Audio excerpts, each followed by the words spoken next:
Hi, everybody. Welcome to our annual GamingStooges top games list of the year. I prefer the pillow fort.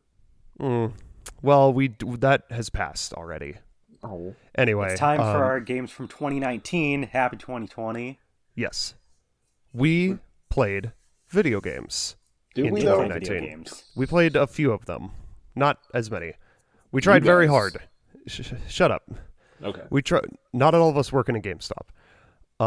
We tried very hard to get our good friend Katie to be part of this video. Unfortunately, scheduling with Just- our dumbass schedule Just did and not her work. normal schedule couldn't get it. Couldn't do it. It probably doesn't help that like one of us lives 3 hours difference than the other ones, and I typically end up working a closing shift. So it's like it's odd. But It sucks. But anyway, we're gonna do our top 5 games of 2019. What? Shut up, Landon. so the rules are the usual rotation. We have up to 5 honorable mentions. This year, Wait. since we have less games this year, we're allotting a little extra time to talk about our honorable mentions if the person listing them off so chooses. But as usual, we go from Jack to me to Justin to Landon. If anybody is new to our channel and our videos and our top lists, Jack, you want to take it away? Sure. My honorable mentions are The Legend of Zelda: Link's Awakening, which is only an honorable mention because it's a remake. It is a good game, but otherwise, eh. Bloodstained: Ritual of the Night, which I did not play a ton of. If I had played more of it, it might have made my top 5. Who knows? But it is a good game and a faithful spiritual successor to Symphony of the Night. Senran Kagura Burst Renewal, which, like Link's Awakening, is also a remake, and it is a good remake. It's probably the best version of Burst 1 that you can play. Astral Chain, which is, a good, unique action 3D action game, but I didn't play a ton of it. Enough of it to warrant putting it on my list, at least. And Pokemon Sword and Shield, which, while a game that I did have a lot of fun with, just had a lot of technical flaws and just generally, like, objectively had some issues with. But it was a fun time. My 3 honorable mentions, I'm only doing 3. I've got Team Sonic Racing, which was a fun kart racer. I didn't get to really play too much of it after we did a review, so I couldn't really put it much higher than an honorable mention. Toho 17, because I love Toho, and it's the same game like every fucking year, so I mean, I couldn't really put it much higher. And Untitled Goose Game, just kind of squeaking out of the main list, unfortunately. The only game where you can play as an angry, pissed off goose. It is a fun game, though. Just because it's not in my top 5 doesn't mean it's not a good game. Like, if I actually had a top 10, it would have been 6. So, Oh. go play it. Justin, you didn't have any honorable mentions, correct? I do. Oh, you have an honorable mention. We'll go for it. I still can't pronounce his fucking name, but it's like Dies Irae or something. It's like Latin. It's a visual novel, which is why it's an honorable mention and not actually on the list, because they're not really... They might have entertaining stories, but they're not much in the way of gameplay. Team Sonic Racing, because I actually genuinely like that game. And I also never played Crash, or at least I haven't played this remake version of Crash, so go figure. Yeah. And and Gundam Battle Operations too, because despite the fact that it is still a gacha game, it's still free to play, and the overall gameplay by itself is much better than most gacha games. So I just put it there for fun. Landon, Me, huh? go Tell for us it. your honorable Honorable mentions. mentions. Where are I? Why is Cloud so old? My honorable mentions are Box Boy plus Box Girl, Super Dragon Ball Heroes World Mission, Team Sonic Racing, Cadence of Hyrule, and Resident Evil 2. All right, cool. My top 10 is A Hat in Time. My number 9 is Daemon X Machina. My number 8 is My Friend Pedro. My number 7 is Slay the Spire. And my number 6 is Untitled Goose Game. All right. Okay. Because there's You no know what? way I can't do a top 10. All right. All right, I'll, fair. All right, I'll accept that. Landon is the only one of us that actually played a decent amount of games this year. So, I and wish for- I wish we could make this a top 10 for all of us, but oh well. yeah, I would have been really, really pushing it, and Justin, I don't think quite had enough for 10 either. So, All right, give me 2 seconds on each of my 10 through 6, since you guys talked about your whatevers. Hat in Time, fine. really good. I played the Switch port, which is why it's on this, but the Switch port is fundamentally flawed in the visuals department. It looks like butt. Otherwise, it's a solid game. I'd probably be higher if it didn't look like butt. Daemon X Machina is super fun, especially for people who like the Armor Cord stuff. I enjoyed it a lot. It's just on here, probably because I didn't. It's low because I don't know. The story is like 17 hours, and then after that, I didn't feel like continuing on it. My Friend Pedro is super fun. If you haven't seen gameplay, you're trying to go for high scores on levels. It's a shooter, a side-scrolling shooter, but you have the ability to slow down time, and then you try to do like parkour type stuff, like fancy kills, to earn more bonus points. Slay the Spire is a roguelike card game, which is very interesting. It can easily suck you in, sort of like Into the Breach sucked me in last year. Very last second, this one kind of did the same thing. An Untitled Goose Game, while very fun and probably, shows off some pure gaming bliss, is really short. If it just had like another area, I probably would have been a lot, it probably would have made a top 5-ish, kind of.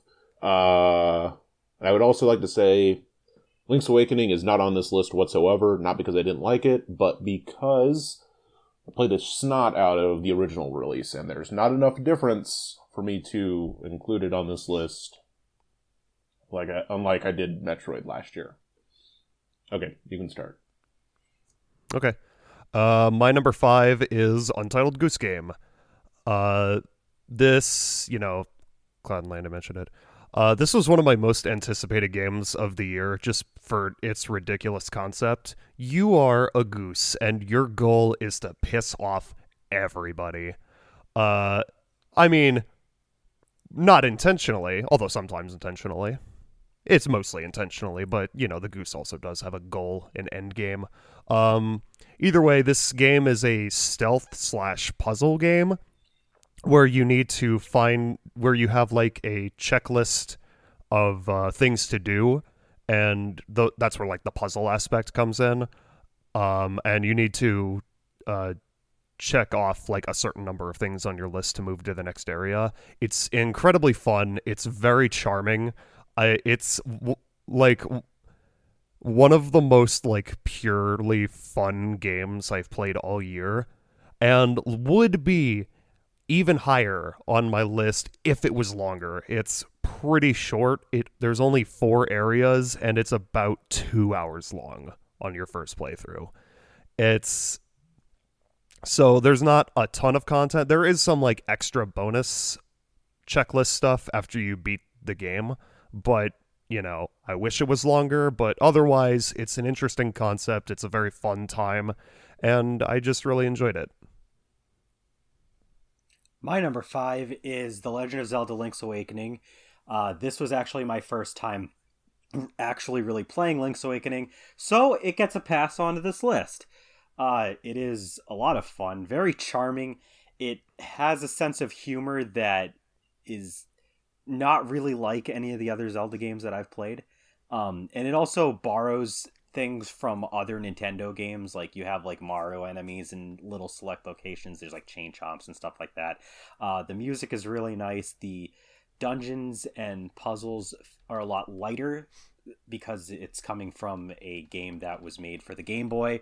So it's really nice and easy to like pick it up, play it for a little bit, put it down. But it's Zelda, and it's just really charming, really fun, and it's not quite as long as other Zelda games, even if you try to go and get everything, which part of me likes that, part of me doesn't. I've played games that were from this series and actually played them a lot longer, but at the same time, it doesn't like it's just long enough, and it doesn't try to overstay its welcome. Everything is like really, it's nicely put together without feeling like it's too small of a game, is what I'm saying. But there's not a whole lot I could say about it because it's pretty simple, straightforward Zelda game, and it's good because it's a pretty straightforward, simple Zelda game. Yeah, it's your turn. My number 5 is Yakuza Kiwami. Oh, we're already starting with a Sega game. This is going downhill. But yeah, anyone who's familiar with the Yakuza series knows that it's a series, Yakuza. Who would have guessed? But, it's obviously not that simple. There's, entire, gang wars, and then, they span, multiple games. The story doesn't, just drop off and, star different characters. I mean, sometimes it does, but it always goes back to Kiryu in the end. So this is basically just, one massive adventure for him. This is a remake of the first game, actually. But as someone who's never actually played the originals on the PS2, this is, still, it's brand new to me. The combat is really fun. It's also zany as shit because it's when's the last time you ever played a game about gangsters where fucking they they beat you to death with a fucking entire one of those neon light things that you can sometimes find scattered around. They just pick it up and slam it over your head. But the story can get really emotional sometimes, and then it could also be really funny. So it's kind of this weird almost whiplash. Although it's not so bad that it takes you out of it, because I find a lot of the humor is usually in the side quests and not so much the main story. That's another thing. The side quests are fucking hilarious because it's one of the side quests involved a what you call it? I think it was a dominatrix that didn't know how to be a dominatrix and asked you for advice. And so basically you played the side quest by pretending to be a masochist so she could get better at her more sadistic side. So yeah, that pretty much explains everything you need to know about how the side quests work. But I know I'm not saying a whole lot about it, but the story is so fucking complicated that you actually do need to play almost every single game just to figure it all out. So I'm mostly just talking about how good the gameplay is, because it's a small it's an open world game, but it's really tiny. But the space they have is used really well, unlike a certain Ubisoft. So. Oh. Oh yeah, it's probably the smallest open world game next to just flat out PS2 games, but it works because they use every bit of space that they have. Everything is fleshed out. So yeah, it's it doesn't suffer empty space syndrome where there's nothing for miles.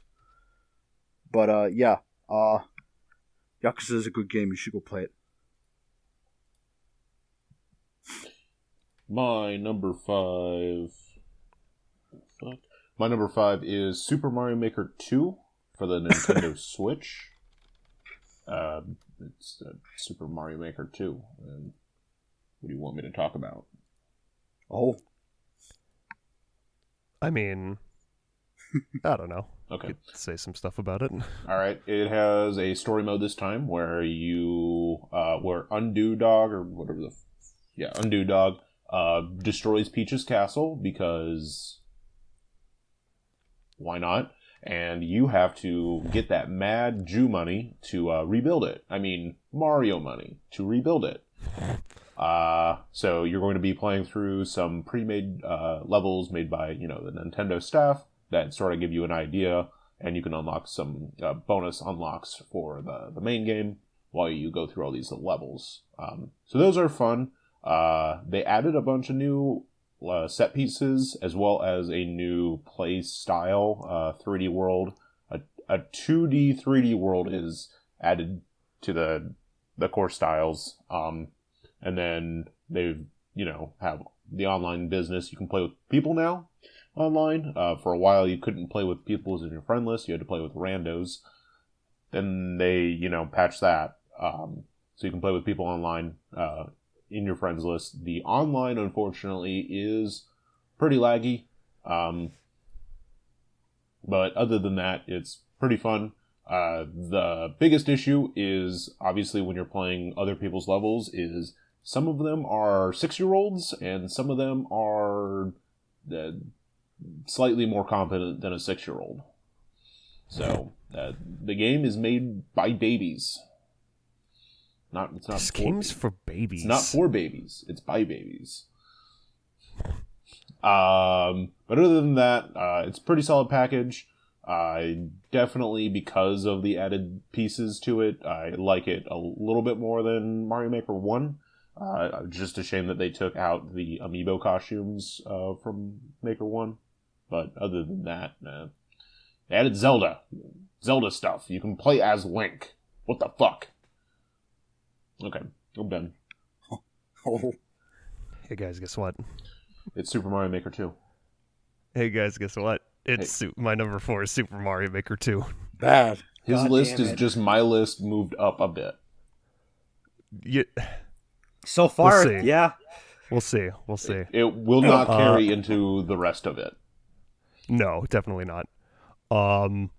So Super Mario Maker 2 is pretty much everything that the first Super Mario Maker did, but like improves in every facet, including, like Landon said, having an actual story mode with pre-made levels, which, wasn't something Nintendo had to do, but they did it anyway, just as a, why not? They can add some of their own levels to it, which is fucking cool. And, I'm never one for, I've never been the type to, make my own levels because, I don't know. I've just always been more a fan of, seeing what other people can come up with, which is, sometimes good, sometimes, like Landon said, made by 6-year-olds. But, I mean, with the new tools that they added, I think that there's, potential for, really great levels out there. And there are some really great levels out there made by people that aren't 6-year-olds. And overall, it's just a really well-made game.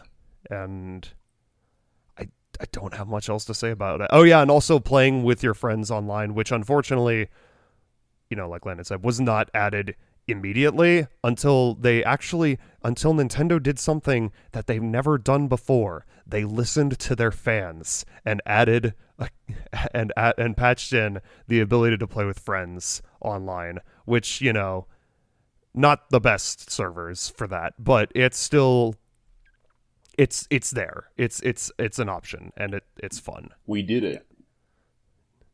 We did it. We did it, Reddit. We did it, Reddit. Well, I'm not talking to them. I'm saying Jack and I, played together online. Oh yeah, we did did it. that. I didn't get to do that yet. It was fun. I think you weren't online that night. We were just bored after doing I think we were. What did we do? Record, and then you ran away, and then Justin ran away, and then we were like, "Oh, time to play Mario Maker 2." No. Yeah. Mario Maker 2 is not on my list, not because I didn't enjoy it, but because it was hard for me to define it as a game. I don't think I put Mario Maker 1 on my list back in 2015 for the same reason. Because I'm one of the people that I like to make the levels. I don't really play them all that often, so for me, that's kind of hard to define as a game. More so for me, it was like a creation software kind of thing. So for me, it was really hard to throw that into a list. So for the same reason, Mario Maker 1, I don't believe was on my 2015 list. Mario Maker 2 is not on this one, but that doesn't mean I didn't enjoy it. I did. Were you all set, Jack? Yeah, that's all. Okay. My number 4 is Pokemon Sword and Shield. He did it. And He enjoyed it. We did it, Reddit. I have to. Yep. So, Pokemon is usually on my list every time there's a new game. But by the way, Cloud, Mario Maker was on your 2015 list. Well, fuck 2015 me. But anyway, getting back to Pokemon Sword and Shield, I'm very conflicted about this game. there's why it's problems number 4 with and not number 1. yeah. It's why it's number 4 and it's not number 1. But at the same time, I'll say that point later. But so there's little issues with the game. This notably it looks good most of the time, but there's areas, mostly the wild area, that it looks like an early era PS3 game, and that's really, really bad. But at the same time, it's still really fun. A lot of the new Pokemon are really cool. I like Roly-Coly. The starters are all pretty cool. I like the water one, Sobble. I already have like Intel. I thought I wasn't gonna like Inteleon at first, but he's cool. There's a bunch of Pokemon I like. I like that they really give a lot more emphasis onto what makes a gym important to the world of Pokemon, since a lot of the time it was just like, oh hey, gym, fight the gym leader. But they were like these like little shoddy like small buildings most of the time, but like they make gyms really important this time. There's like an audience, you're fighting in the middle of this giant field, and it's like, it's cool. Dynamaxing can go fuck itself. It's not really all that great. It's literally just this like flashy, no substance kind of thing that they added to balance the game, quote unquote. And they took out Mega Evolutions and Z-Moves for that. I'm not here to talk about like the pros and cons of that. I'm just saying that I didn't really care for it. It's fine. Max Raids, though, are one of the coolest things that they've ever added to Pokemon. I really hope that they do more with that, because it's such a needed change and something that is really good for changing up the gameplay in the series. It's also a really nice way to be able to play with other people online without having to actually fight them, because normally you have to actually be like going against someone if you're playing with other people online. So it's a nice way to team up for once. The music is good. It's actually really good. I was expecting not to like it that much because I had really high bar set after Sun and Moon.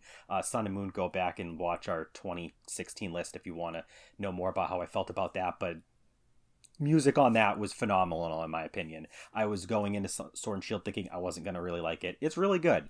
At the end of the day, there's things about it that I don't really care for. Some of the characters are, all right. Some of the characters are good.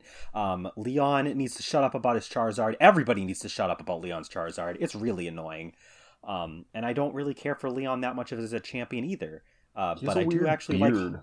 His beard's weird. Actually, yeah, I do actually like Hop though as a rival. He grows. He starts off really annoying, but he does grow. Same with the other two rivals, Bede and Marnie. They are also pretty good characters. I wouldn't say they're my favorite rivals, but they're definitely better than what we've gotten on average. All in all, Pokemon Sword and Shield. Oh yeah, by the way, the camping thing, I didn't really mention it yet because I don't really care for it. But all in all, Pokemon Sword and Shield, it's got problems. I don't like the fact that they cut more than half the Pokemon permanently from this game, unless they decide to patch it in, which they probably won't. But at the end of the day, and I'm going to hate myself when they come around with Generation 9 for saying this, but it's still Pokemon, and the core gameplay is still there. It's still enjoyable. But god fucking damn it, I still hate some of the decisions they made with this game. And that is why I can't put it any higher. It's a fun game. Better than I was expecting, but still pretty disappointing. So that's why. Number 4. Justin, wake up. Justin. I'm sorry, I went on for too long about Pokemon, but it's your turn, Justin. Justin, no! You killed Justin. I killed him! Oh. I killed him with boredom about talking about Pokemon. Sorry, it's my bedtime. Justin. You get your ass back here, mister. Talk to us about your number 4th favorite game. Number 4 is Fate Extella Link. So probably about, I don't know, 3 of you actually know anything about the Fate series, including me, because I only played Fate Extella. I have no idea about the actual lore of the series, but Fate Extella is pretty much the equivalent of what if we put the Fate series in a Dynasty Warriors like setting. It's even made by Marvelous, so it's like, I don't think it's the fucking actual Senran team. It could be. I have no idea, but it's Marvelous, and it's got that kind of like hack and slash kind of action in it. And so basically you just pick, whatever character you want to like play as, because it actually, unlike the first game, it actually lets you pick your character instead of being stuck with either Nero or Best Wife Tamamo. Yeah, it is essentially just Dynasty Warriors, but with a much weirder fucking plot. And it stars basically fictional versions of real life people that aren't represented well at all.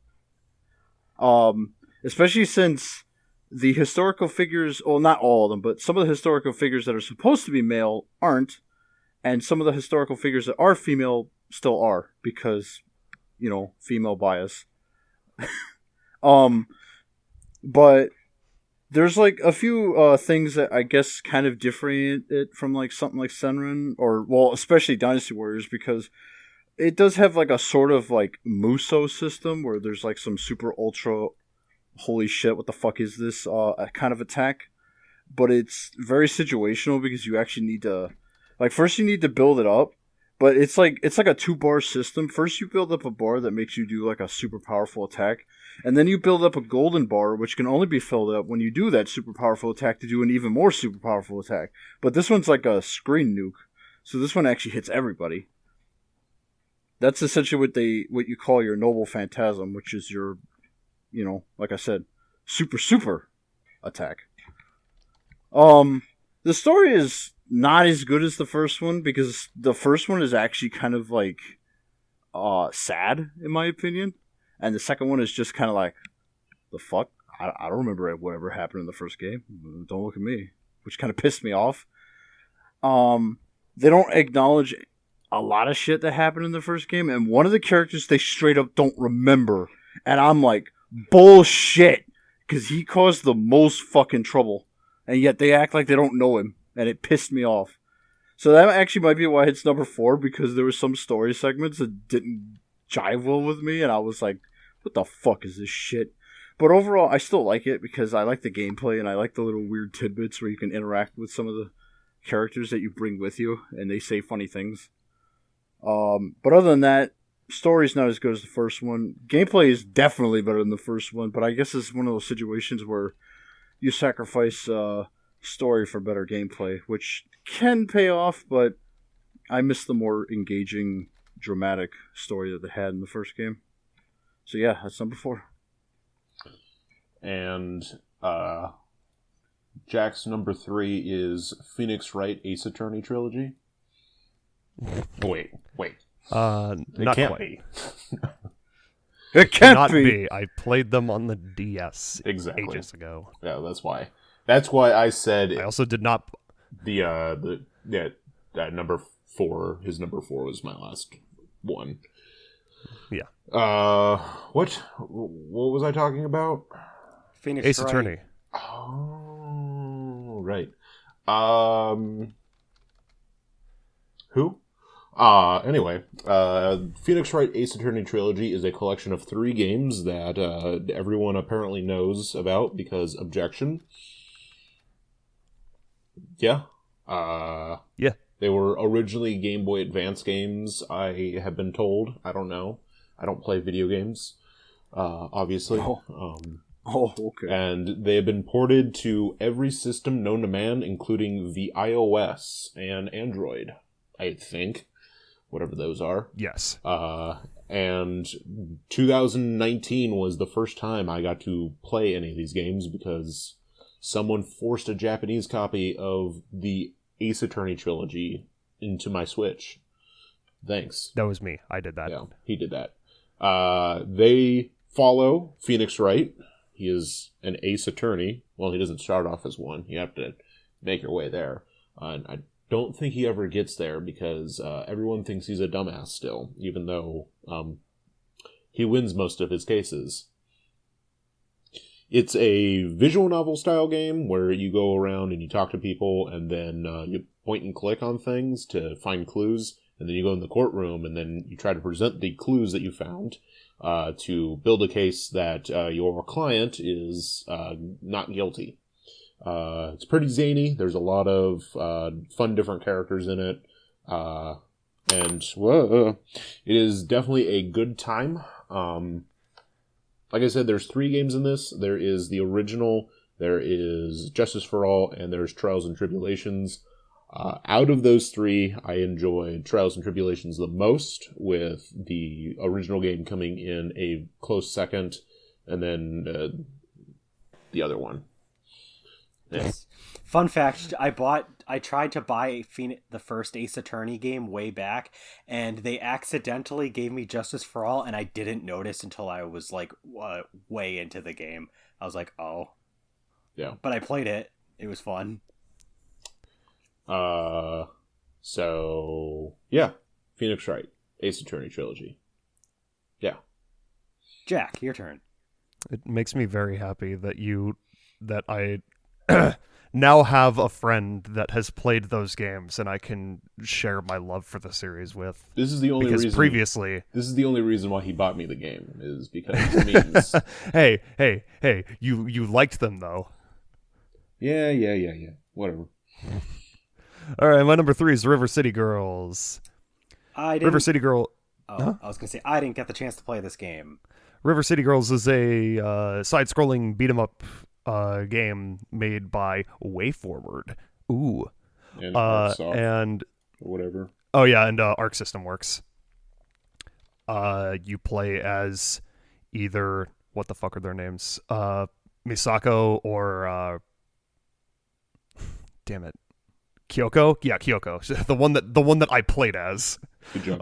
And basically, your boyfriends get stolen. Oh no, you need to go save them. And it's really just like a classic side-scrolling beat 'em up game with some, satisfying combat. It's got funny dialogue. It's fun characters. I like the art style. It's a bit hard. It gets a little hard in some parts, but that's it's a beat 'em up.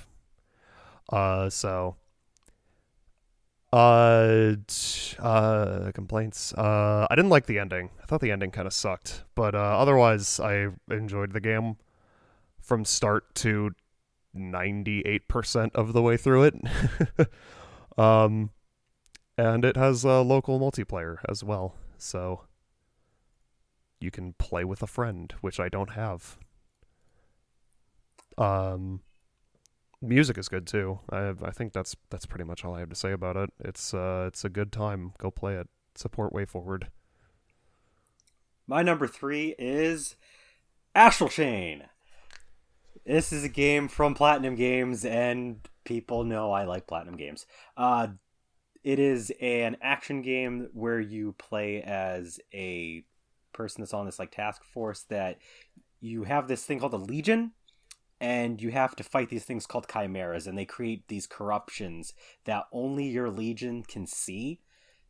So no one else is really aware of what these things are and why things change around them. So you have to go through like these gates, and you go to their world and you fight them and everything.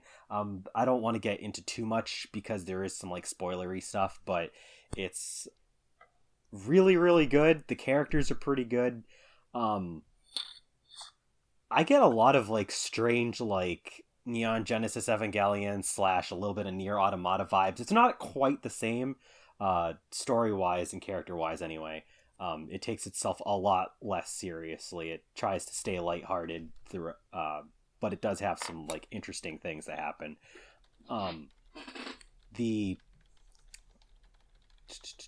The combat is really, really good. I mean, it's Platinum Games, and they know how to make really fluid combat. You still have your usual high action combos and evade systems that Platinum Games is known for. This gets augmented really well by the legions that you can get in the game. There's a couple different ones that you can obtain, and each of them plays differently, and you can switch to controlling them a little bit more, to controlling your main character, but you can have them fight alongside you as well. It's just they make switching between that pretty good. It can be a little tricky when you first play it, much like a lot of Platinum games. It's kind of hard to get into at first, but once you get into it, it feels so smooth to switch between everything. Graphically speaking, this game looks so good. Like, I only mostly play this game in handheld. I'm not the biggest fan of playing it on the TV just because, I don't know, I guess, like, I was just so used to the handheld mode that I didn't want to. Or maybe just, like, putting out all that information that I usually look at on a small screen on my TV looked a little funny to me. But, like, this is probably one of the best games I played in handheld mode on the Switch, period. Like, it looks so phenomenal. I have no idea how they managed to work their magic, but it's great. And like the not just not just regular graphics just in general, but like animations and visual effects, just down to every single bullet point. It all looks really good. My only complaint with it is that because it's a Switch game, obviously it can't really handle quite as much as like an Xbox or a PC or PS4 game. So, like, I was comparing it to Nier Automata earlier. There's a lot more open world in that game. There's not so much. It's very like arcade like and linear with Astral Chain, but that doesn't mean that there's still not a lot of like places like area that you can explore within the areas that you get to go to in each mission, because it is like a mission based game. You go through like different files, quote unquote. But I'm kind of rambling. I basically covered everything that I like about Astral Chain, so I'm not going to go into depth more. It's really good. Go play it.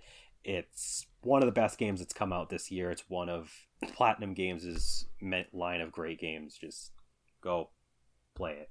It's one of the only games Cloud has played this year. I've played quite a few games. This just happens to be a really good one. Okay. Mm-hmm. Give the game its credit. Okay. Yeah. Justin, we're kind of waiting for you. No.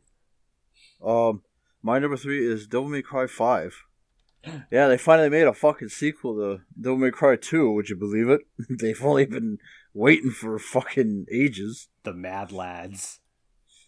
Yeah, and they came out with a bang because, after years and years of Capcom doing silly things, they actually proved that they still know what they're doing. It's just sometimes they need a good whack in the head. But Devil May Cry 5 is obviously a long time coming because they were actually really fucked up by 2's ending because they didn't actually know what to do beyond that. So they were kind of like, they basically wrote themselves into a corner. But they managed to get out of that corner finally. So we got 5. Now 5 is kind of like 4 in that it stars multiple characters instead of just Dante. But this time it adds a third character because, woo! We need more variety with our characters. I wish I could talk. V, which is the new character, actually does bring a lot of variety because unlike Nero, who's more or less just like a slightly altered Smash Brothers clone of Dante, V is actually unique in the sense that he does not actually fight himself. He actually sends his goons after the enemy while he kind of sits there and watches. So in a weird, it kind of gives you a weird like perspective because you're not actually in the thick of it. You're kind of spectating the action as you give commands to both Phantom and I think his name was Shadow. I can't remember because he was just a mid boss, so he wasn't as important. But yeah, he actually does control the bosses / mid boss of Devil May Cry 1. Shadow. I said Phantom, didn't I? Fucking Griffin. Jesus Christ. What the hell is wrong with me? Phantom is actually the only one that doesn't return. But yes, he has Griffin, he has Shadow, and he has Nightmare, which were all, except for one, bosses from the original game. Phantom is sadly forgotten. Dante's still kind of, he plays like he used to. He's got all of his like different styles. He's obviously the most versatile, so he's got the craziest gameplay in my opinion. Nero utilizes the Devil Arm system because he goofed and went and lost his arm because fuck. And the Devil Arms are kind of unique in that each of them have different powers, but the weird thing is that you can't actually switch devil arms. You can only switch a devil arm when a devil arm breaks, but you kind of have to like intentionally break it. So it's like you have to actually choose when you want to use a certain devil arm, or otherwise you might fuck yourself over. And there is actually a possibility of breaking all your devil arms and, playing the rest of the mission without an arm. So that's a possibility. The gameplay is still largely the same except for V, which I already explained. So, if you're an old-time veteran, it should feel pretty similar to the other games. Probably not as bullshit hard as 3, though. I don't think anything will be as hard as 3. And Nero isn't just kind of like really easy because of his devil arm, because his devil arm actually kind of made Devil May Cry 4's difficulty kind of shit itself. But yeah, the story still has some old faces. They finally bring back Virgil after all these goddamn years. It's like you always wonder what the hell happened to him. And they actually come up with a good conclusion to the series. At least I think it's a conclusion to the series, because it doesn't really feel like there's much continuation past this point, which, if this is the final game in Devil May Cry, I'm okay with it, because it's a good enough ending, and they finally got out of that fucking cliffhanger that they've been sitting on for decades. Well, not decades, but a long time. And it wipes the fact that DMC existed out, so that's also a plus. What game? So yeah, DMC. DMC Devil May Cry. Yeah. I've never heard of this game. What are you talking about? I get it. Missing the joke, Cloud. But yeah. How many times... Can we have a tally? How many times has Landon picked on me in this video so far? Yes. But yeah, Devil May Cry 5 is good. Reward Capcom for their good deeds, because they're actually on a roll. For once. Huh? Landon, it's your turn. Wait, you want me to talk again? Jesus, it's like Yes. It's been 10,000 years since the last time I talked. I mean, what? My number 3 is Legend of Heroes Trails of Steel 3? What? Oh. What? Why are you saying that like a question? What? I don't know. I wrote because this... it's a game that's not on any of our lists. Yeah, I wrote this list like 45 minutes ago. Huh? Anyway, Trails of Cold Steel 3 is a good game. Go buy it. End of story. I don't believe you. Well, fucking buy it when it comes out on the Switch, you coward. You won't, because you're a coward. Tell me why it's a good game and I'll believe you. Okay. You like RPGs? Sure. You like fun strategic combat? Maybe. What do you mean maybe? It's a yes or no. Yes. Sure. Okay, good. You like a good story that is a decade into development? I don't know how to answer that. Okay, good. You like characters that you have fallen in love with, and new characters that you will fall in love with almost instantaneously? I don't know any of the... Do you like music that, as the kids call it, slaps? Air quotes. Don't know what that means. God, someone send help. I'm lost and Cloud's old. Help. Where was I? Music's good.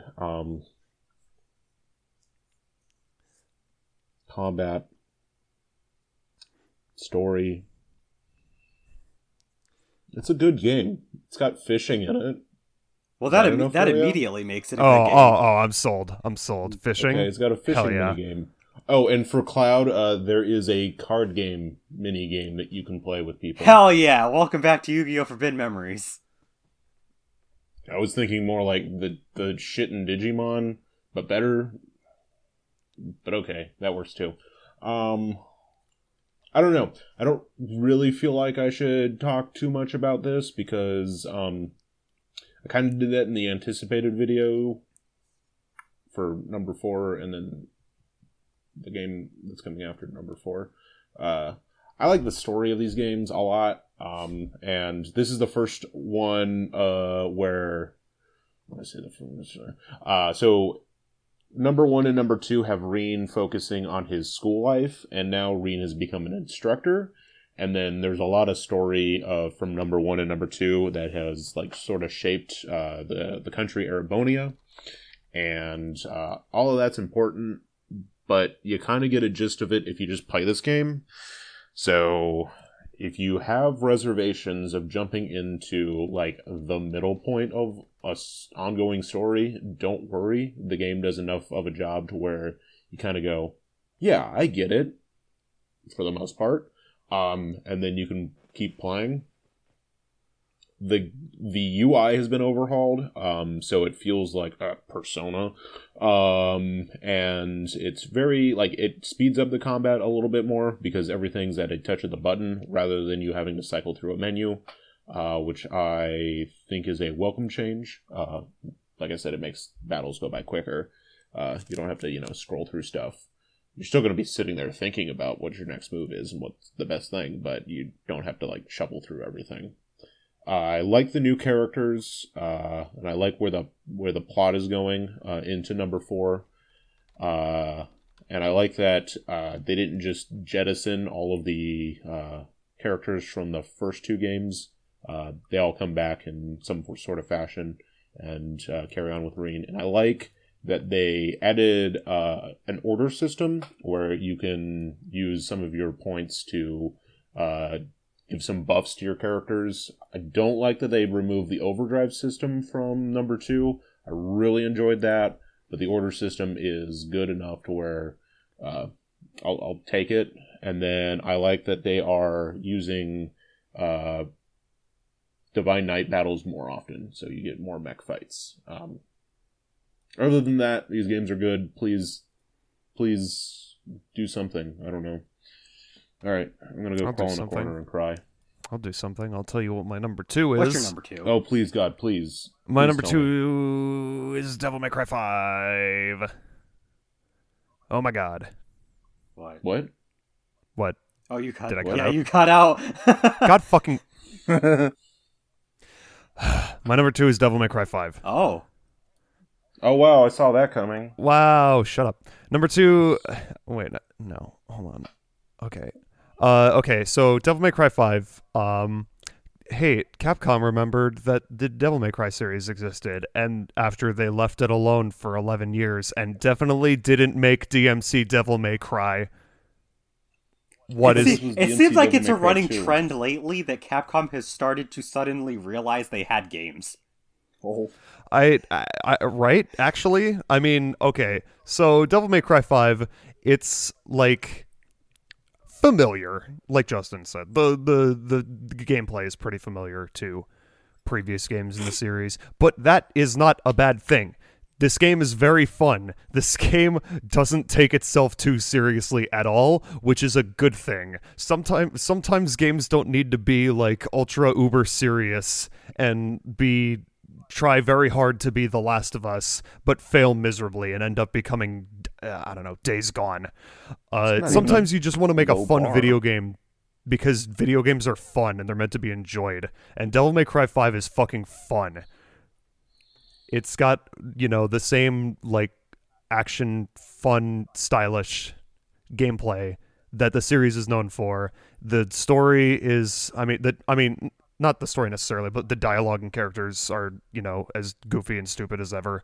And it's good. It's really fun. Capcom is doing good things right now, which is so weird considering just a few years ago we were talking about how Capcom was on the downward spiral and like where they're going to go bankrupt. Or actually, did they go bankrupt? I don't remember. They almost did. They almost did. They saved themselves by remembering how to make video games. And honestly, with that's... Good going, Capcom. Good job. You did it. But yeah, okay. Devil May Cry 5 is a fun time. Justin said pretty much everything you needed to hear about it already. It's a great game, and I really enjoy it. Go play it. My number 2 is a game that's not on anyone's list, and I understand great games that nobody else seems to look at. Bullshit. I can't put this anywhere but number 2, though. So I'm going to have to say that my number 2 is Race with Ryan. Listen, guys. What? How did you know that Listen- my number one in the game of the year was Race with Ryan? Listen, guys. Ryan's World has come to life, and it's every bit as colorful, fun, and fast as you imagined. So pick a racer. I can't do this. I hate the fact that he looked that up. I was reading the blurb. No, all right. My number 2 is Kingdom Hearts 3. This game. Oh yeah, that came out. So yeah, this game actually exists now. And a few nitpicks aside, it's really fucking good. Takes place right after Dream Drop Distance, which, once again, Square, why do you insist on making games that aren't in the numbered series that are still relevant to the plot? Kingdom Hearts 3 tries to tie up all of the loose ends that the rest of the series had kind of put together.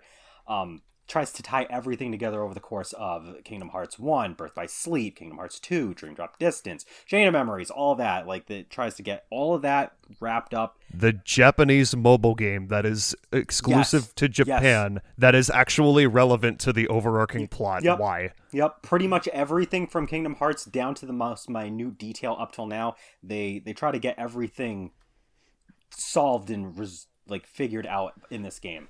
And that works as you would probably expect. And so it's like every other Kingdom Hearts game. You get to go through a bunch of Disney worlds. There's actually quite a lot of iconic ones. There's the world from Frozen, Big Hero 6. I'm going to give Kingdom Hearts 3 this.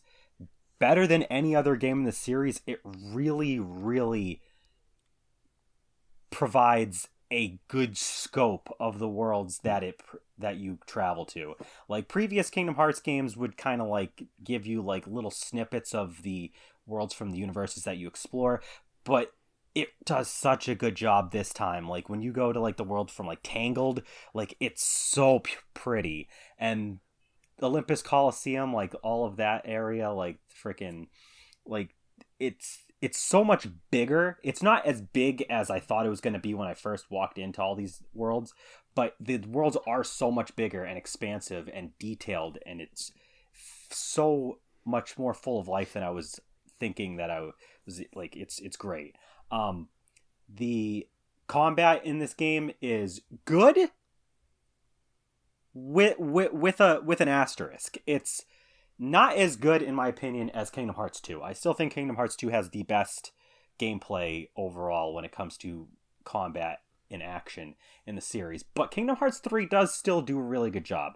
Just like with the plot, it tries really hard to put everything together that Sora's had experience with over the course of the series, and a couple other things that he wasn't actually there for, but were in important games. Like, there's like the shot lock system, there's the parkour system, there's like forms, quote unquote. Like, there's like, they have like these attractions and like that you can turn into at like random points, and there's also the keyblades can like transform as well.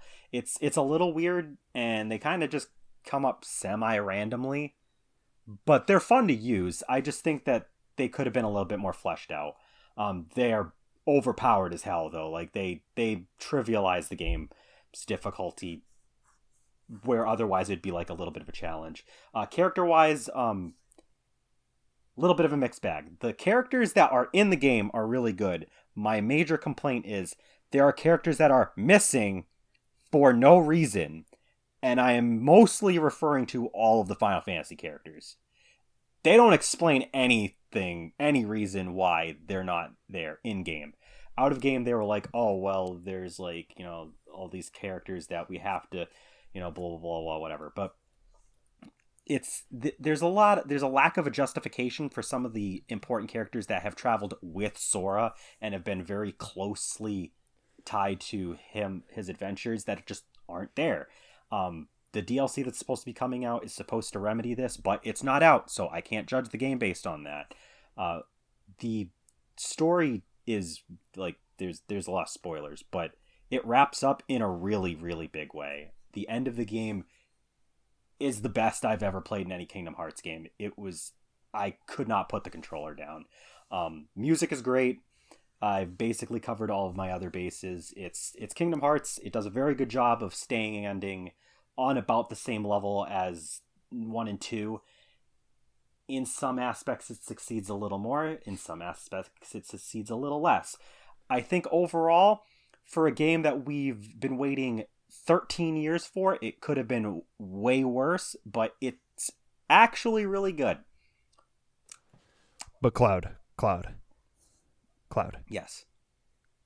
This might be a good spot to find some ingredients. That is one thing that I can't stand from that game.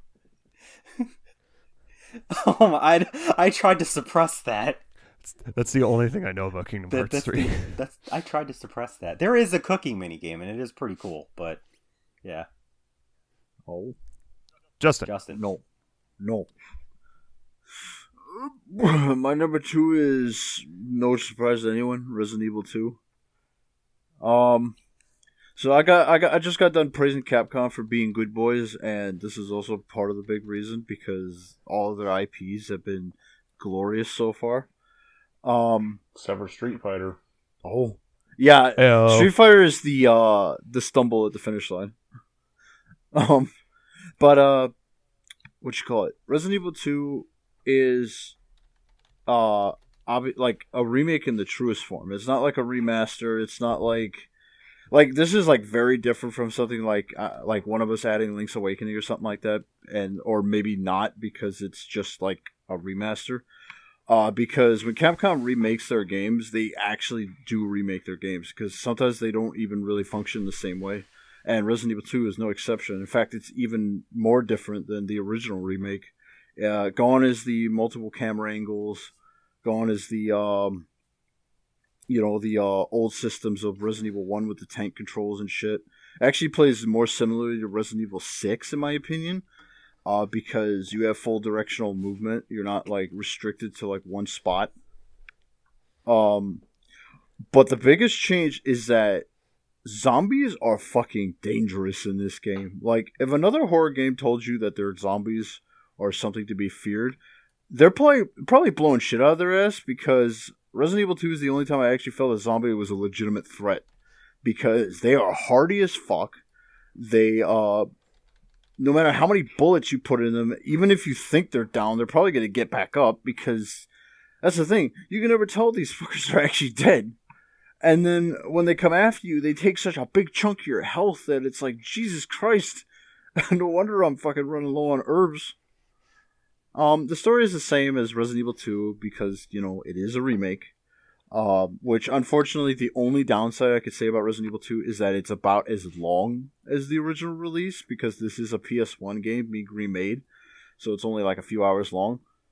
But that's not a big detriment, because, I still play the original, so it's like, what would a remake be? Why would a remake be any different? Some of the bosses are slightly different, like, William Birkin's, I think it's his fourth form, is different because it's not that weird like dog form. It's like it's kind of like it's like he tries to turn into that weird dog form, but he still stands on two legs, so it's kind of like some weird amalgamation between like the two. So I don't know. Another big thing is Mr. X, because Mr. X does not act like how he used to in the original game. He actually acts more like Nemesis, where he chases you through rooms and you can't... I mean, you could down both Mr. X and Nemesis, but the thing is that he doesn't have, like, what he used to, where he just had constant fixed encounters, and then once you down him, he just disappears until his next one. No, he'll keep chasing you. When you knock him down, he just kind of gets winded for a little bit, and then he gets back up looking for you. So he's not going to stay down forever. Not until you get to the point where you're actually allowed to kill him. But obviously, Claire and Leon, they have different scenarios. They're a little bit more alike, unlike Resident Evil 2 for the PS1, because they kind of I guess, streamlined it a little bit more, which I'm slightly disappointed with, but they do kind of go through their own little stories, so it's not too bad. Obviously, Claire deals more with Sherry, while Leon kind of deals more with Mr. X. And then it culminates to the final boss fight you get with William Birkin that you can only get if you actually play both scenarios, because that's how it was in the original. And, yeah, it's a faithful recreation, even if there's a lot of things that are different about it. The environments are fucking amazing to look at. Like, if you could play on max settings with this fucking game, it is just holy shit. The Resident Evil engine is amazing. And I actually like that they gave Marvin a bigger role. He doesn't just whine at you for coming into his room uninvited and then zombify like a few hours later. Well, not a few hours, but like maybe a few minutes. So yeah, Marvin actually gets a bigger role. So they're actually using their side characters a little bit more, even though we all know that he's doomed to die because that's how he is. That's the canon. So poor Marvin. But it does actually give me hope that Resident Evil 3 will try to do the same thing and make their side characters a little more like characters and not just kind of like something to laugh at when they die. Poor Brad. But yeah, Resident Evil 2 is my number 2, and it is a worthy game in the Resident Evil series. Oh. Are you okay, Landon? Who? That's you. That's me? Okay. So, my number 2 is a game. Oh, It's a game. Okay. Yeah. Tell us. Congratulations, it's a game. Thank you. Good job, Landon. Congratulations. Thank you. I did it. Finally, after all these years, I did it. It's Lexine's Quest. How'd you know? Okay, so my game, Lexine's Quest, a certain generic RPG, came out in 2019. But it features a really cool system, I think. There's 3 different paths you can take on your story, and Wait you a can minute. go down one of them, Wait a and you minute. can choose. They're called houses, I believe, is what I'm using. Oh my god. And you can, depending on which one you go with, you get a different story. You get different characters in it, and it's pretty fun. You can play it multiple times. So, and should we do this now? No. Let him Let go. him go? Okay. Because I'm talking about Lexine's Quest, a certain generic RPG, and not Fire Emblem 3 Houses, obviously. Yeah. Yeah. So, in this Lexine's Quest game, I decided to change up the gameplay a little bit. So it's instead of a turn-based RPG, it's a turn-based RPG on a grid. Right there for you folks. You can die permanently. Also in the game, you can die permanently, but I'll throw in casual mode for you if you don't want to. That's fine. But no, for realsies, Fire Emblem 3 Houses is my number 2 slot. Fuck you, Jack. That's all I have to say about that. It's not Senran Fuck you, Kagura Landon. Burst Renewal. That game's not on this list because it's a remake.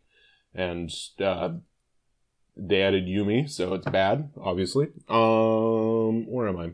Fire Emblem 3 Houses takes the Legend of Heroes Trails of Cold Steel approach of characters, where you spend time with them.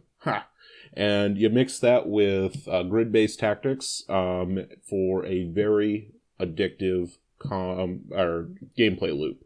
You go through the monastery because you're teaching your units, and you spend time with them, trying to get them to a certain, class that you want. You're just perfecting them into what you deem is perfect for them, and not what the game tells you to. And then you work your way through. You go around recruiting everybody, and if you don't, you're Cloud. And you have a good time. Yeah. I think that's the 3rd or 4th time that's happened in this video. What? You picking on me. I've been keeping track. What else is new? Please, tell me. Tell me with your number 1 choice, Cloud and Jack. Why do I feel condescended by the fact that you did not pick Fire Emblem for your number 1? What's my number one then? Shove it up your ass. That's what your number one is. Our number Yeah, one, to the that's what I surprise thought. of no one, is Fire Emblem Three Houses. Fuck you, Fuck Landon. you, Landon. Jack, I'll let you go first. I win again. I really. Okay. Okay, it's fine. It's fine. Fire Emblem Three Houses, is the best Fire Emblem game. I'm gonna say that right now. It's definitely the best it's out better- of all the ones I've played. And I played 4 so far. I suppose I can't say that for the entire series, but you know, I will say one of my friends who is a big Fire Emblem fan has also stated that Three Houses is probably Three Houses is probably one of his favorite Fire Emblem games, if not his favorite now. So like that's kind of a big deal coming from how much he talks to me about how much he loves Fire Emblem. So Fire Emblem Three Houses is if they took what the fuck was it? What was the 3DS one that sucked? Fates. Fates, yeah. This is what happens if they did Fates but better. I mean, Fates like, wasn't bad. It just compared to Awakening it could have been done better. I mean, it could have been done a lot better. And it was when Three Houses existed. Exactly. It's like you have like that game. You have 3. You have different paths. Yeah, you'd have different paths that you can go through. Technically 4, but you know we're not going to spoil that. You just did. Shut up. We're not going to spoil what it is. I will just mention that I took that 4th path. Yeah, there's four different paths. There's 3 houses, as the name implies. I thought this game would be a lot worse than it actually was because I was like, this just looks like Fire Emblem Harry Potter, but it's so much better than that. All of the characters, most of the characters at least, are really great. They're really well written. The story the characters is really, really good. I would definitely say the characters are probably some of the best that I've definitely seen. Like they are on average better than any of the characters than from like previous Fire Emblem games. There's a couple in Awakening that are really good, but like there's so many in this game that are good. It's like they feel like they all feel like real really people. deep. They feel like really It makes you actually feel like a real person. deep characters. Unlike, you know, not to say that every Fire Emblem game was just, you know, cardboard cutouts previously, but it's like, you know, the characters feel deep and not just like, you know, kind of one note for the most part. They're well written. The voice acting is good. I like we already talked about the story. I'm repeating myself. I like the music. Voice acting is really good. Yeah, I don't know. Gameplay, you know, I feel like they streamlined what the fuck is it? Upgrading your characters or units rather in a way that doesn't feel like, you know, they took away too much. Because like, you know, making a broken character in something like Awakening, it just takes fucking forever, and I'm just like, I don't fucking care about getting everyone Gale Force. But like it's as simple as just like you're this class, now you're this class, and now you're this class. Once you get to a certain like, I feel like it's so much easier to get characters to a really strong class that you can have them specialize in. Like, yeah, I had so many characters that were really, really strong by the end of the game just because of the fact that the game just lets you do that. I could see like hardcore Fire Emblem fans saying that this game is easy, which I mean, I don't really care. Like, I don't know. It's not easy enough that I feel like I'm not challenged, and if that is the case, you can just play on a higher difficulty. You know, those exist. I got nothing left to say. All right. So my opinion on Three Houses, it blew me away, to be honest. It starts pretty good. There's like one small part, small part about midway into the game that was like kind of a lull, but still was enjoyable.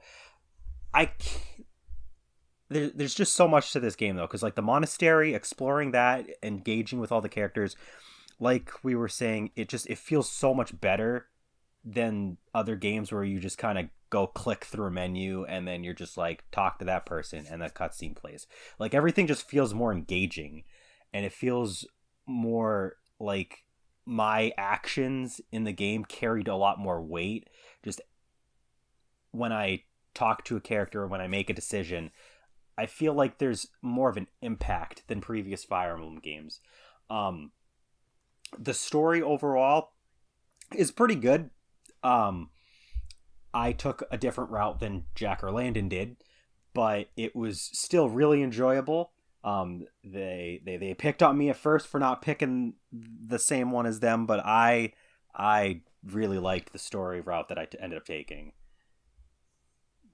The characters, like Jack said, are all, for the most part, very, very good. I picked Black Eagles for my route. I really liked the Black Eagles house. The cast of characters there is great.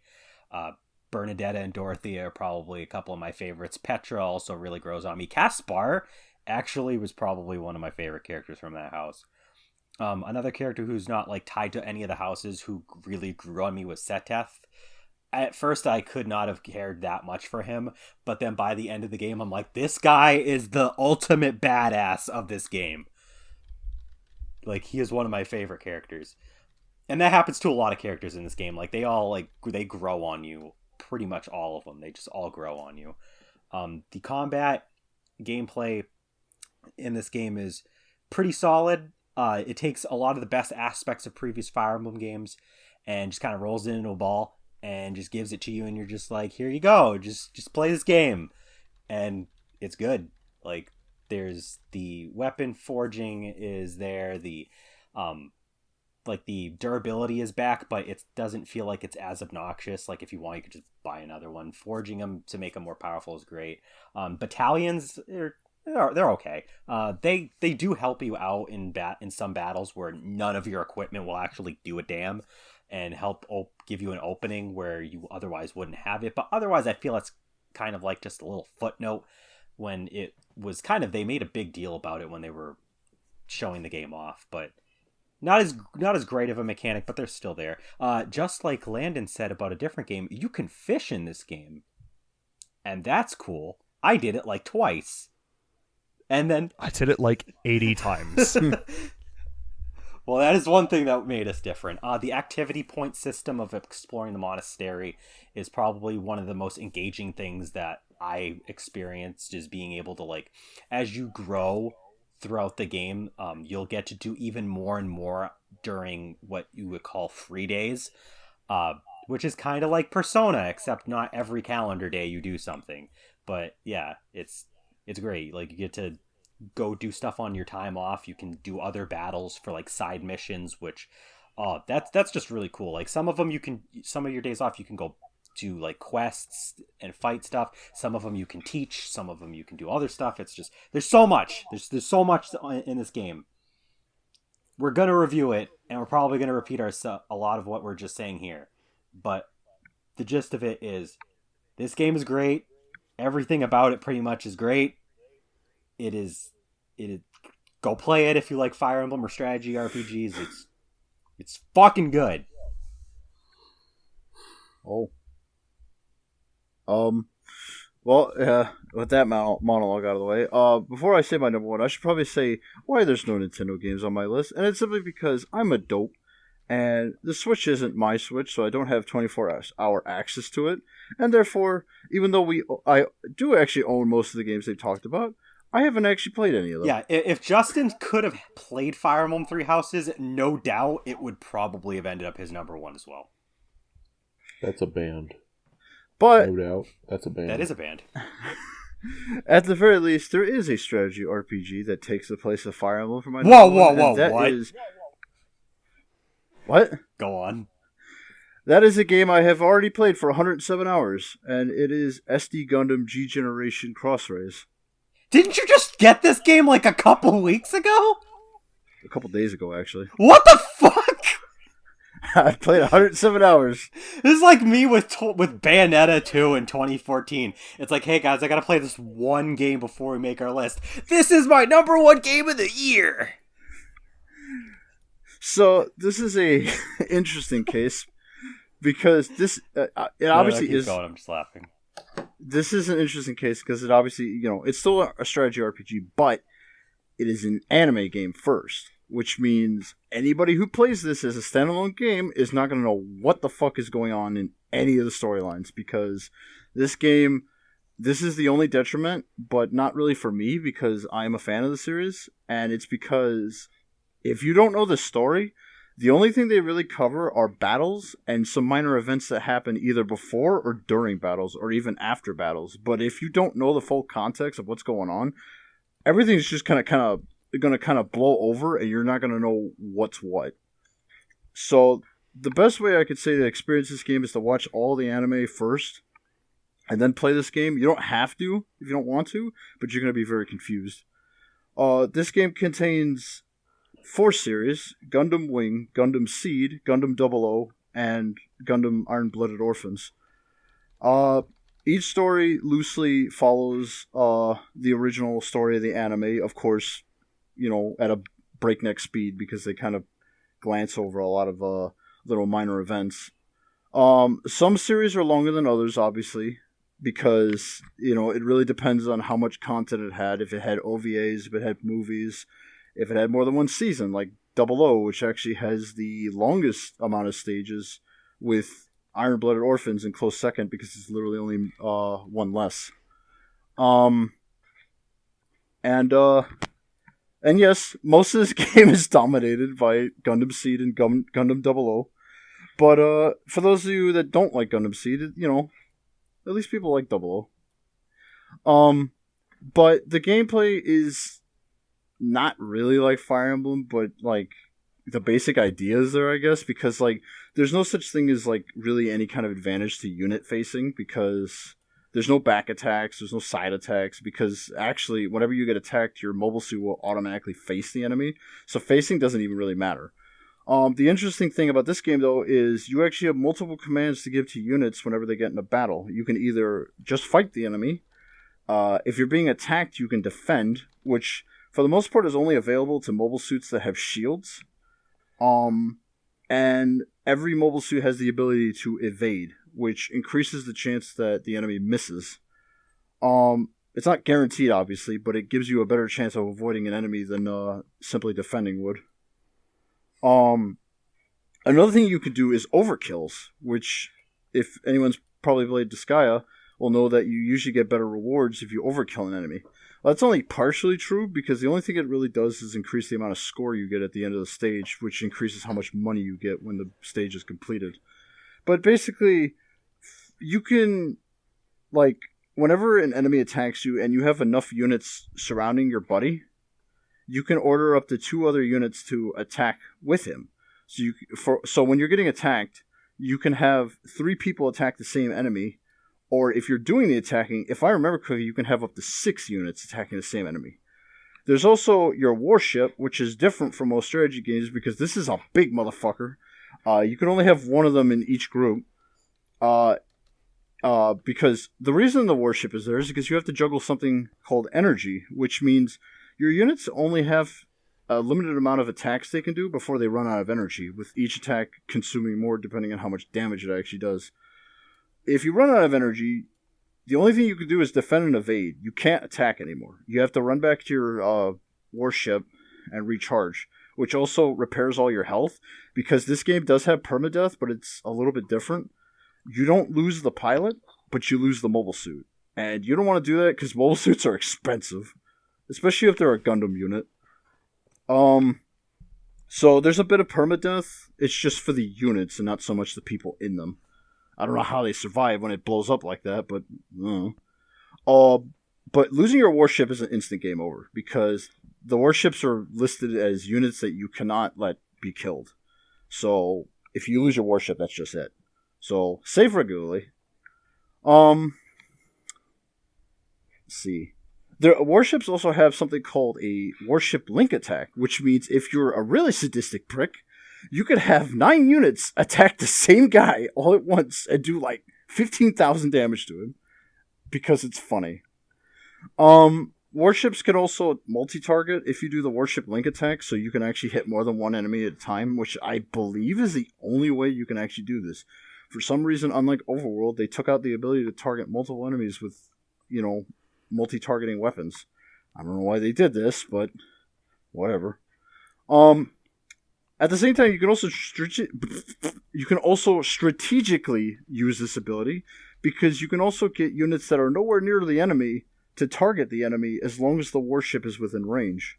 So this is a sneaky little way you can get everybody to attack a target without them actually being within firing range of it.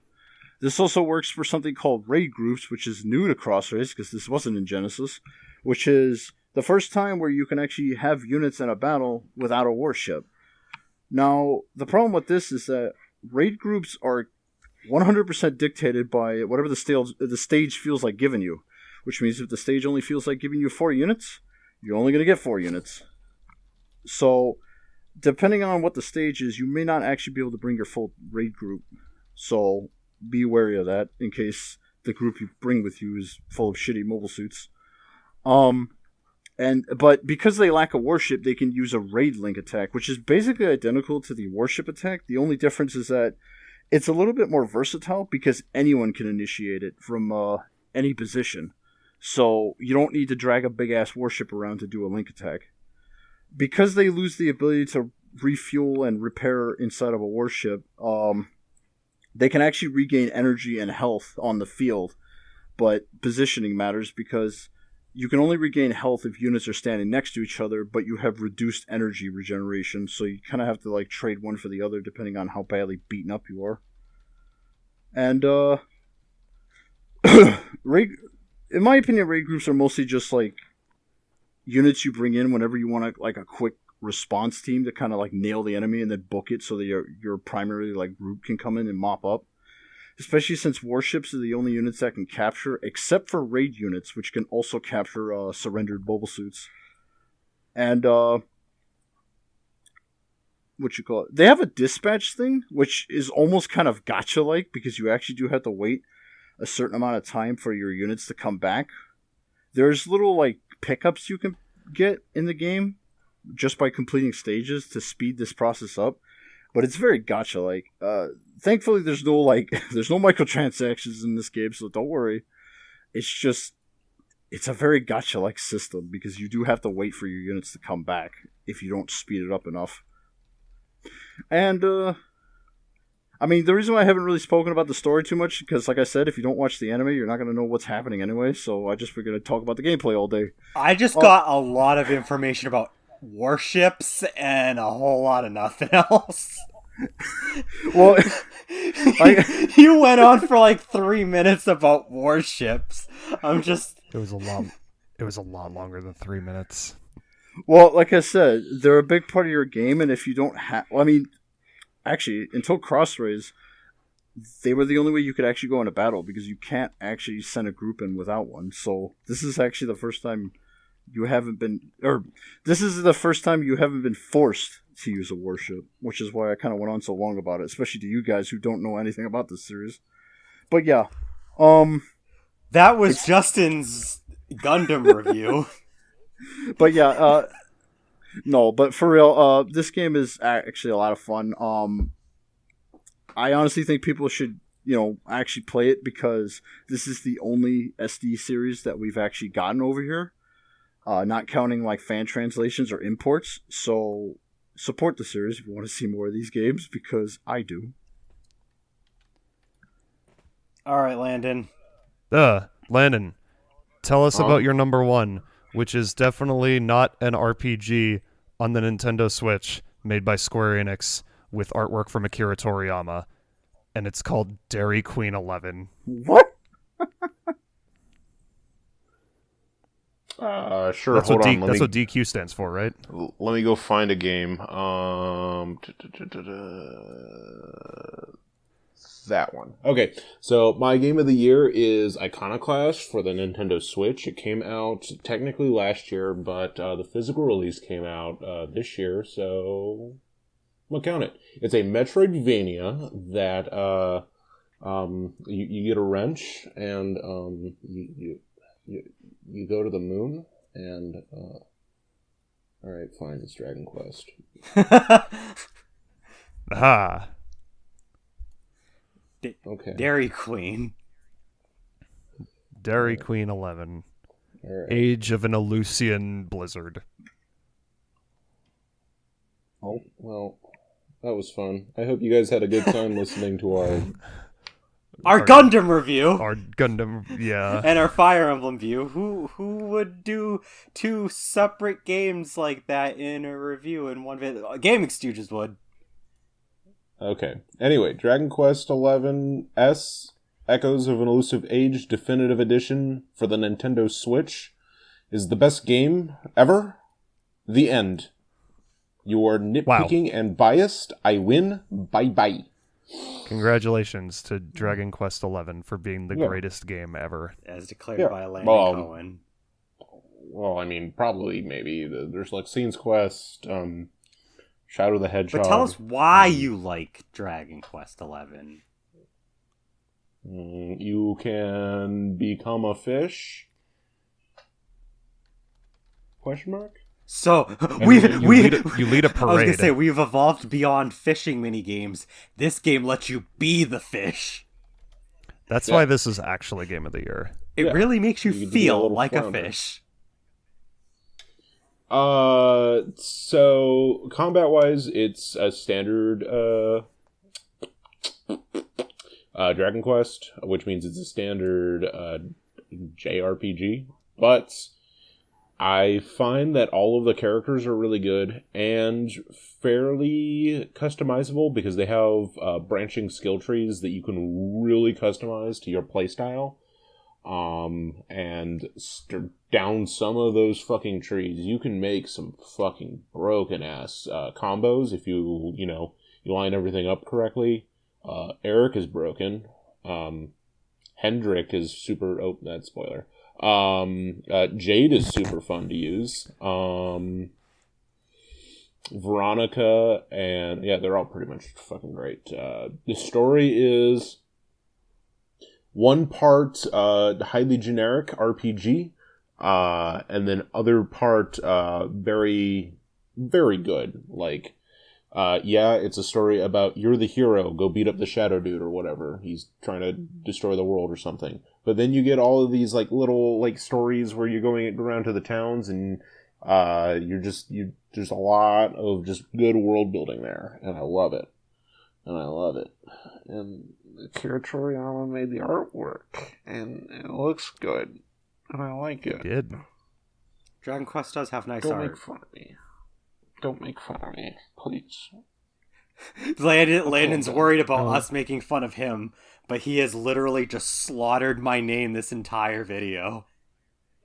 Yeah. Fuck you, Kaiba. That card stank as hell. Welcome to Gaming Stooges. My name is Jack. My name is Cloud, because that's what they call Fuck me. you. That I don't know Were what you we're all doing. set, Landon? I was saying. End the video, All someone. right. God. So All right. Thank you for watching Gaming Stooges Top Games 2019. Join us sometime in the near future. Whoa, wait. God, Please, what? Drop your favorite games in the comments below. So Yeah. we can Oh, ridicule you. Talk to the viewer for a second. They're watching it. All right. I was talking to the viewer. Landon is dying. Huh? All right. What are you talking about? That was all. Thank you. was all edited in post. Tell us your favorite games of the year. Join us soon, hopefully soon. God, I hope. For our top Of the games decade. of the decade. It'll be. I'm gonna hate that. We're gonna have to It'll run Landon be- to the hospital first. It'll be top 15. It'll be 3 videos. Oh, God. It's gonna like, be. this was a top 5, and it's probably 7 videos. Oh, I'm going back to my strict moderation of timing everybody in the next one. Please. It's a necessary evil, Landon.